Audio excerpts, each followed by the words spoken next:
मोहन को आज भी नहीं पता था कि उसका जन्मदिन कब है। उसे बस इतना याद था कि जब से उसने होश संभाला तब से रेलवे स्टेशन ही उसका घर था। कभी प्लेटफॉर्म नंबर 3 के पास रात गुजारना, कभी पुराने गोदाम की टूटी दीवारों के सहारे सो जाता। सुबह आँख खुलते ही उसकी जिंदगी शुरू हो जाती। हाथ में एल्यूमिनियम की छोटी केतली, कंधे पर कपों का थैला और आवाज, चाय, गरम गरम चाय। दिन भर भागदौड़ के बाद जो कुछ पैसे मिलते उन्हीं से उसका पेट भरता।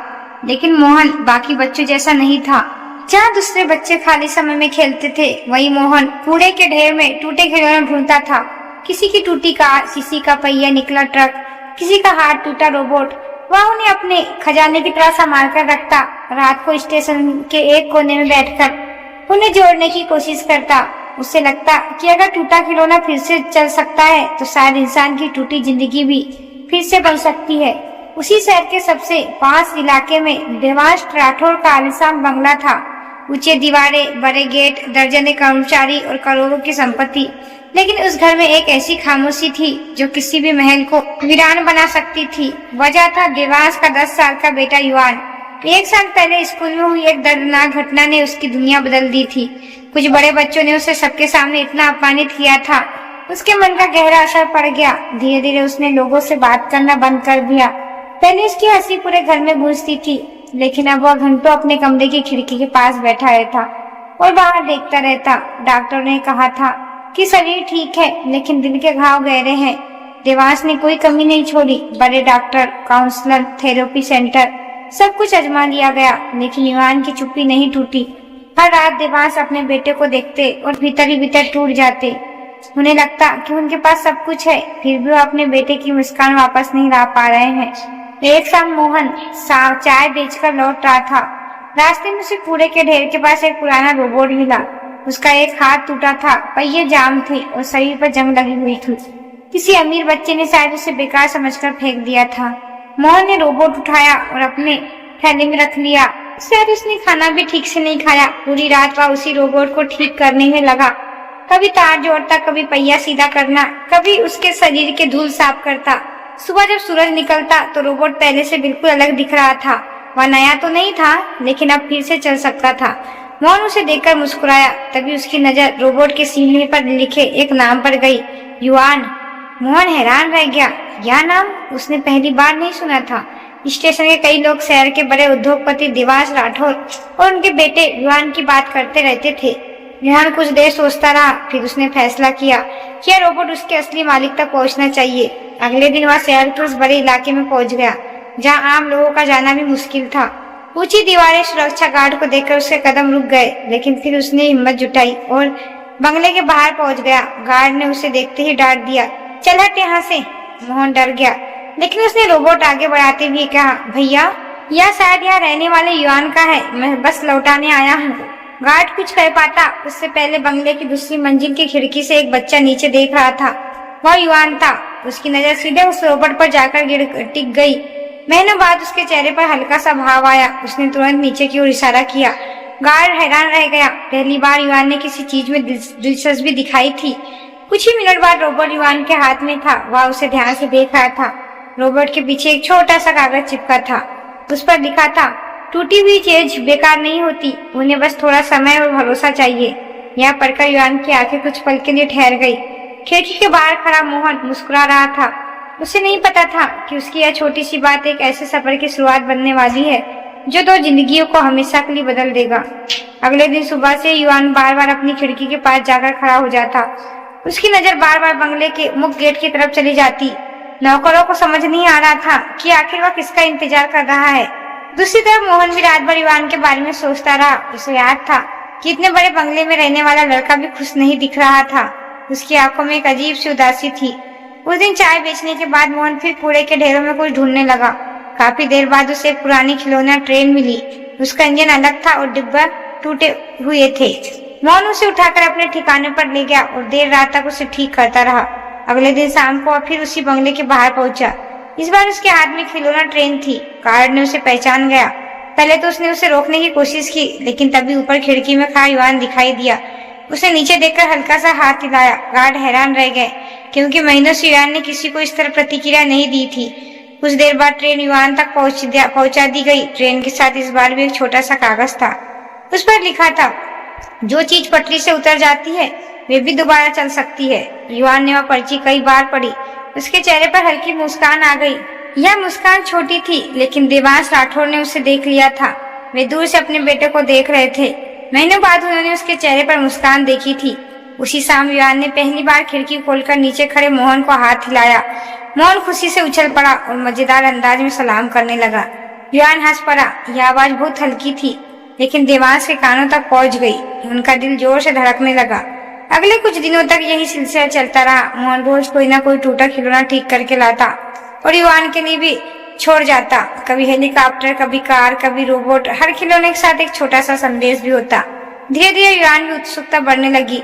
अब वह खिड़की पर पहले से ज्यादा समय बिताने लगा। एक दिन उसने कागज पर कुछ लिखकर नीचे फेंका। मोहन ने उठाकर देखा। उसमें सिर्फ 2 शब्द लिखे थे, तुम कौन? मोहन की आंखें चमक उठी। उसने तुरंत जवाब में लिखा, मैं मोहन हूँ, स्टेशन वाला दोस्त। अगले दिन फिर कागज आया, दोस्त? मोहन मुस्कुराया और लिख दिया, हाँ दोस्त। उस दिन पहली बार युआन के चेहरे पर खुलकर मुस्कान आई। लेकिन उसी समय बंगले की दूसरी मंजिल में देवांश राठौर यह सब देख रहे थे। उन्हें खुशी भी हो रही थी कि उनका बेटा बदल रहा है, लेकिन साथ ही उनके मन में एक सवाल भी उठ रहा था, आखिर सड़क पर रहने वाला लड़का कौन है? उनके बेटे की जिंदगी में इतनी तेजी से जगह कैसे बना रहा है? देवांश ने उसी रात अपने एक कर्मचारी को बुलाया और कहा, कल से उस लड़के पर नजर रखो, मुझे उसके बारे में सब कुछ जानना है।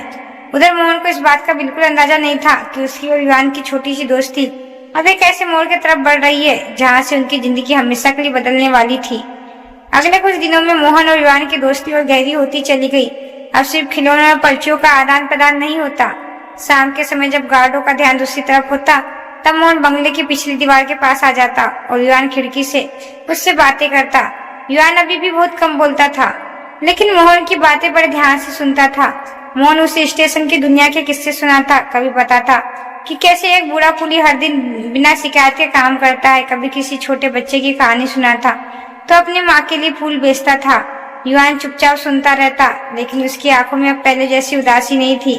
एक शाम मोहन ने कहा, जानते हो, जब मेरा कोई नहीं था तब भी मैंने रोना छोड़ दिया था, क्योंकि अगर मैं खुद ही हार मान लेता तो मुझे उठाता कौन? युआन कुछ देर तक उसे देखता रहा। फिर उसने धीमी आवाज में पूछा, तुम कभी डर नहीं लगता? मोहन हल्का सा हंसा और बोला, बहुत लगता है, लेकिन मैं डर को अपना मालिक नहीं बनने देता। यह सुनकर युआन पहली बार सोच में पड़ गया।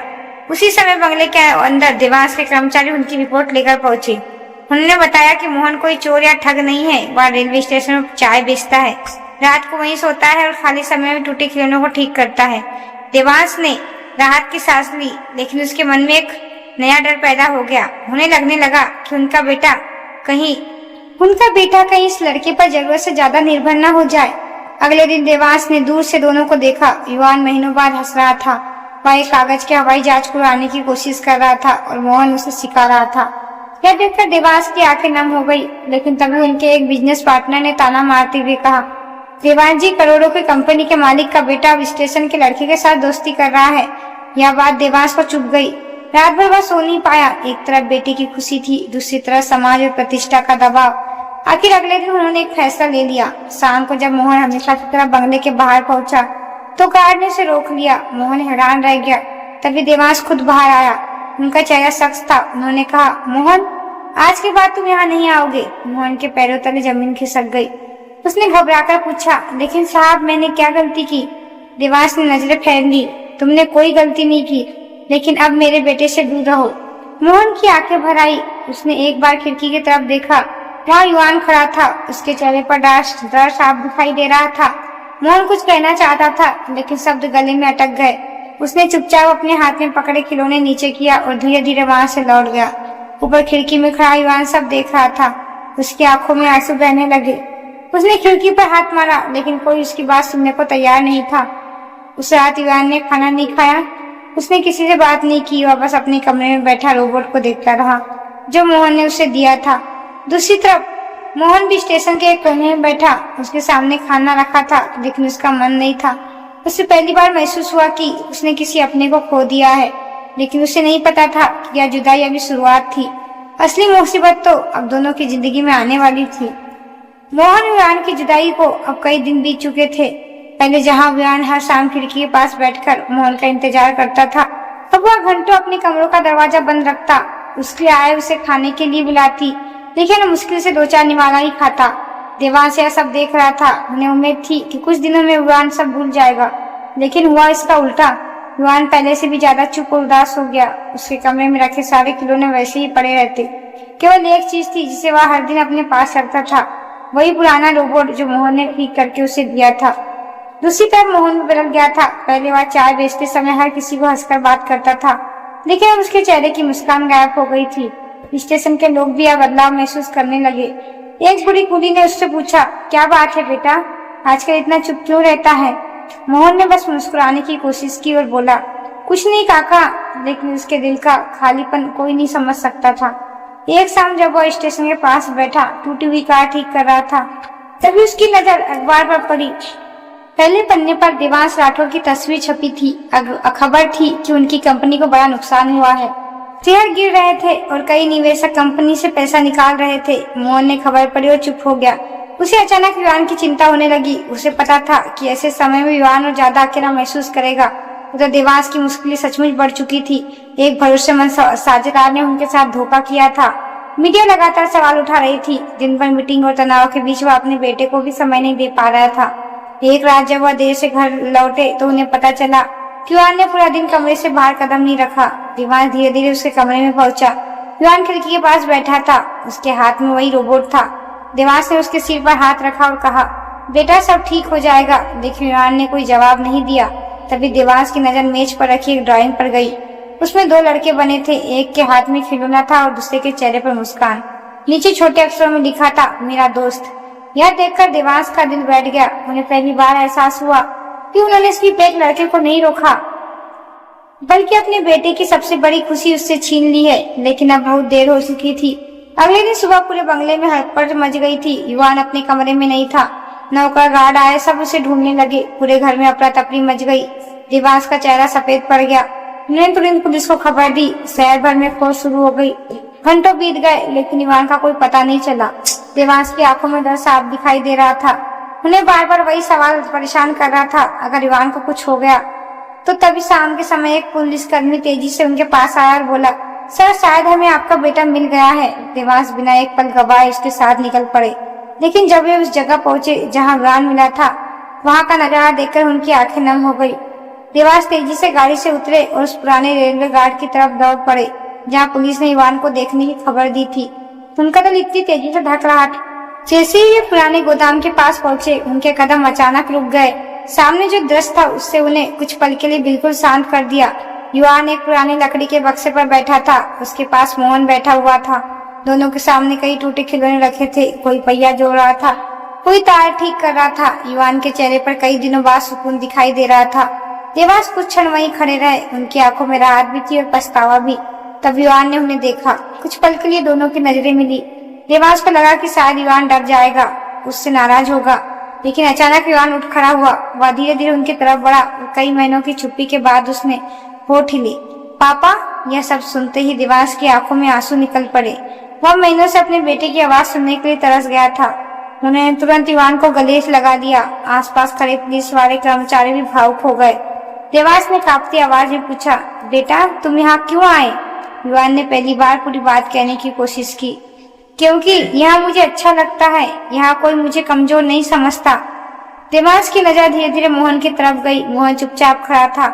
उसके चेहरे पर ना कोई घमंड ना ही कोई शिकायत। उसने बस इतना कहा, साहब मैं इसे वापस भेजने ही वाला था। देवांश का सिर शर्म से झुक गया। उन्हें याद आया किसी लड़के को उन्होंने अपने घर से दूर रहने की कहा था। उसी लड़के ने आज उनके बेटे को सुरक्षित रखा है। उसी लड़के ने उनके बेटे की मुस्कान वापस लौटाई है। कुछ देर बाद सभी लोग बंगले लौट आए, लेकिन उस रात देवांश बिल्कुल नहीं सो पाया। वे बार बार युवान की बात को याद कर रहे थे। या कोई मुझे कमजोर नहीं समझता। उन्हें एहसास हुआ कि उन्होंने हमेशा अपने बेटे का इलाज करवाने की कोशिश की, लेकिन उसके दिल को समझने की कोशिश कम की। और जो काम वह नहीं कर सके वह एक गरीब लड़के ने कर दिखाया। अगले दिन सुबह देवांश खुद रेलवे स्टेशन पहुंचे। स्टेशन पर लोगों ने उन्हें देखकर हैरानी से देखा। शहर का इतना बड़ा उद्योगपति पहली बार वहां आया था। मोहन हमेशा की तरह चाय बेच रहा था। जब उसने देवांश को अपनी तरफ आते देखा, उसका दिल घबरा गया। उसे लगा शायद उसने फिर कोई गलती कर दी, लेकिन इस बार देवांश का चेहरा अलग था। वे उसके सामने आकर रुक गए। कुछ क्षण तक कुछ नहीं बोले। फिर उन्होंने धीरे से कहा, मोहन, मुझे माफ कर दो। मोहन हैरान रह गया। उसने कभी नहीं सोचा था कि इतना बड़ा आदमी उससे माफी मांगेगा। देवांश की आंखें भर आई। उन्होंने कहा, मैंने तुम्हें समझे बिना तुम्हारे बारे में फैसला कर लिया था, लेकिन आज मुझे समझ आया कि तुमने मेरे बेटे के लिए वह किया जो मैं भी नहीं कर पाया। मोहन कुछ नहीं बोला। उसकी आंखों में भी नमी आ गई। तभी देवांश ने उसका हाथ पकड़ लिया और कहा, अगर तुम तैयार हो तो मैं तुम्हारी मदद करना चाहता हूँ। मोहन ने सिर झुका लिया। उसे पहली बार लगा कि शायद उसकी जिंदगी सचमुच बदलने वाली है, लेकिन उसे बिल्कुल अंदाजा नहीं था कि देवांश ने फैसला लेने वाला है। वह सिर्फ उसकी नहीं बल्कि सैकड़ों गरीब बच्चों की जिंदगी बदल देगा। अगले कुछ दिनों तक मोहन समझ ही नहीं पाया उसकी जिंदगी किस दिशा में जा रही है। देवांश राठौर उससे कई बार मिले। उन्होंने इसके बारे में सब कुछ जाना, कैसे वह बचपन से स्टेशन पढ़ा, कैसे उसने बिना किसी की मदद से जीना सीखा और कैसे वह टूटे हुए खिलौनों को जोड़कर खुशी महसूस करता है। देवांश जितना उसे जानता गया उतना ही उन्हें एहसास होता गया कि मोहन की सबसे बड़ी ताकत उसका हुनर नहीं बल्कि उसका दिल है। दूसरी तरफ युवान भी तेजी से बदलाव आने लगा। अब वह पहले की तरह कमरे में बंद नहीं रहता। वह घर के लोगों से बात करने लगा। धीरे धीरे उसकी हंसी भी लौट रही थी। डॉक्टर तक हैरान थे। जिस बच्चे की हालत महीनों से नहीं बदल रही थी वह कुछ ही हफ्तों में सामान्य होने लगा। एक शाम युवान ने अपने पिता से कहा, पापा, मोहन ने मुझे सिखाया कि टूटना बुरा नहीं होता, टूटकर हार मान लेना बुरा होता है। यह सुनकर देवांश की आंखें भर आई। उन्हें लगा जैसे उनका बेटा फिर से लौट आया। उसी रात देवांश ने एक बड़ा फैसला लिया। उन्होंने मोहन को बंगले में बुलाया। मोहन घबराया हुआ था। उसे लगा शायद कोई नई बात होने वाली है, लेकिन देवांश उसे बंगले के पीछे बनी एक बड़ी इमारत के सामने ले गए। वह अभी काम चल रहा था। मजदूर, इंजीनियर और कारीगर सब व्यस्त थे। मोहन ने हैरानी से पूछा, साहब, यह क्या बन रहा है? देवांश मुस्कुराकर बोला, यह तुम्हारा सपना बन रहा है। मोहन कुछ समझ नहीं पाया। तब देवांश ने बताया, वह प्रशिक्षण केंद्र खोल रहे हैं जहाँ सड़कों पर रहने वाले और गरीब बच्चे खिलौने, साइकिल, मशीनें और दूसरी चीजें ठीक करना सीखेंगे। वहाँ पढ़ाई भी होगी और हुनर भी सिखाया जाएगा। मोहन की आंखें फैल गई। उसने कभी इतना बड़ा सपना देखा ही नहीं था। देवांश ने उसके कंधे पर हाथ रखते हुए कहा, तुमने मेरे बेटे की जिंदगी बदली है। अब मैं चाहता हूँ कि तुम्हारे जैसे बच्चे अपनी जिंदगी बदल सके।